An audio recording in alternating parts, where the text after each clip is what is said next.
Welcome back, everyone. Ready for another deep dive? This time we're tackling a giant Friedrich Nietzsche. Ah, Nietzsche. His influence stretches far beyond just philosophy, art, literature, you name it. Oh, absolutely. I mean, even revolutionaries and dancers have been inspired by him. But today we're going deep into the philosophy, especially for those of you who already know the basics. Right, right. We're working with the Stanford Encyclopedia Philosophy's entry on Nietzsche's life and works. A great starting point. Now, Nietzsche's life was pretty wild. He started composing music at a young age, had a dramatic collapse later on, and those unpublished notebooks, well, let's just say they've caused quite a stir. And his family background, all those Lutheran ministers, it's almost ironic considering his later views. It is, isn't it? Let's start there, with his early life. Imagine little Friedrich in a small German village, surrounded by all that piety. Hard to picture the future critic of Christianity, right? But it's these early influences, the Lutheranism, his education at Schulforta. Not to mention his early encounters with Schopenhauer and Wagner. It all shaped his worldview. It's crucial to understand these influences to really grasp Nietzsche's philosophy. Absolutely. And can you believe he was born on the same day as the Persian king? Talk about coincidence. And don't forget that chest injury he got during his brief military service. Oh yeah, that definitely left its mark. Okay, so fast forward a bit. 1869, Nietzsche becomes a professor at Basel. He's only 24. Incredible, right? And just a year later, he publishes his first major work. The Birth of Tragedy. Now, this isn't your typical academic book. He really challenges the traditional view of ancient Greece. Forget noble simplicity. Nietzsche dives into the raw, primal forces at play. He introduces the Apollonian and Dionysian. Ah, yes. The Apollonian representing order and reason, and the Dionysian. The Dionysian being all about chaos, instinct, passion, and Nietzsche argued that Western culture had suppressed this Dionysian energy. Leading to that artistic and spiritual stagnation. It makes sense why he was initially drawn to Wagner's music, seeing it as a resurgence of that Dionysian spirit. A resurgence, exactly, though as we know that admiration wouldn't last forever. The relationship, much like Nietzsche's philosophy, was complex. But we'll get to that later. Speaking of complex, the reception of The Birth of Tragedy was, well, Let's just say it wasn't universally loved. his former schoolmate, Wilhelmowitz Moellendorff, really tore into it. The irony is, Nietzsche later used similar imagery in Thus Spoke Zarathustra, almost like a little philosophical payback. It's fascinating how these things come full circle. And even before The Birth of Tragedy, Nietzsche was already questioning the nature of truth. His essay on truth and lies in a non-moral sense. Ah, yes, that one really shakes things up. He basically argues that language and concepts are just metaphors, tools we use to impose order on a world that's inherently chaotic.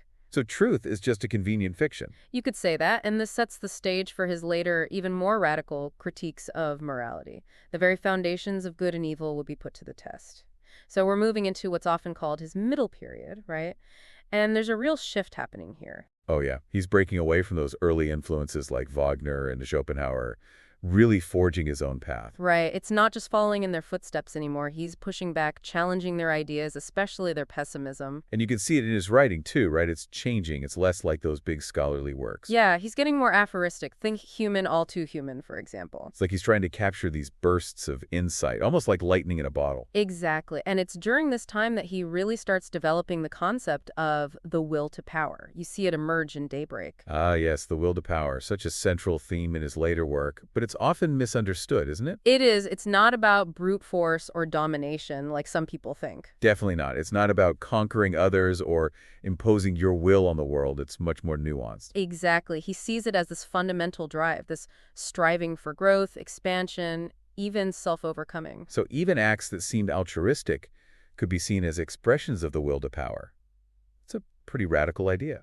It is, and it challenges how we traditionally think about morality.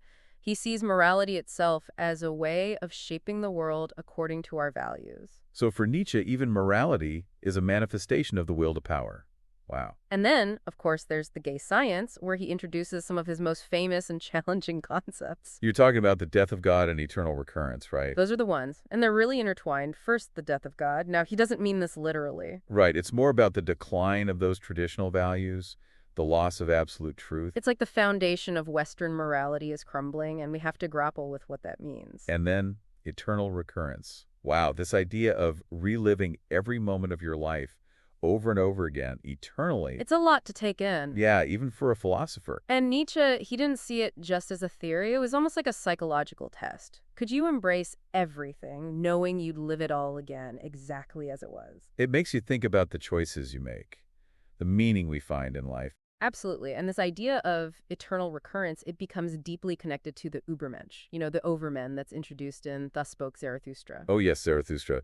Such a departure from his earlier works. It's almost like a philosophical novel, isn't it? All those allegories and metaphors. It is, and through Zarathustra, he introduces this idea of the Übermensch, this individual who has overcome the limitations of traditional morality. But the Übermensch is often misunderstood, right? Some people think it's like a superhuman being, or that it's promoting some kind of elitism. Exactly, but that's not what Nietzsche had in mind. It's more of an ideal, a symbol of human potential, this drive to overcome ourselves, to create new values. And this self-overcoming, it's all tied to eternal recurrence, isn't it?